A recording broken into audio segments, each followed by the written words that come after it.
Bonjour tout le monde. Dans cette vidéo, nous allons calculer cette expression. Donc ici, on a des divisions partout. Ça veut dire qu'on va faire les calculs de la gauche vers la droite. Donc je vais calculer d'abord ces deux premiers. Donc ici, 1 quart divisé par 1 quart, c'est égal à 1. Parce que si on prend un nombre qui est différent de 0, on le divise par lui-même, le résultat est toujours égal à 1. Donc 1 quart divisé par 1 quart est égal à 1.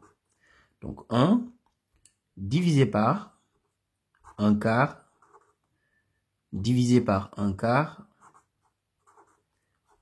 divisé par 1 quart. De la même manière, je vais calculer ces deux premiers. Donc ici, j'ai 1 divisé par 1 quart. Je vous rappelle que diviser par une fraction, cela revient à multiplier par son inverse. Donc ici, je vais avoir 1.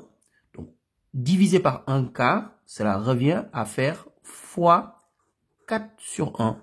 C'est-à-dire, je multiplie par l'inverse de cette fraction. Et l'inverse de 1 quart, c'est 4 sur 1. Donc, ici, divisé par 1 quart, divisé par 1 quart. 1 fois 4 sur 1, tout ça est égal à 4. Donc, c'est égal à 4 divisé par 1 quart, divisé par 1 quart. De la même manière, je vais calculer ces deux premiers. Donc, 4 divisé par 1 quart.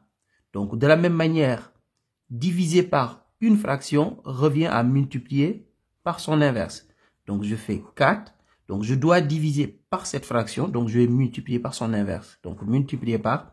Donc, l'inverse de 1 quart, c'est 4 sur 1.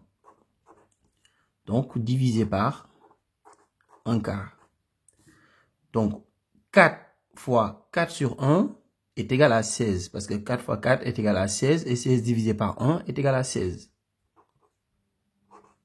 Donc, 16 divisé par 1 quart. Et j'applique encore la même méthode.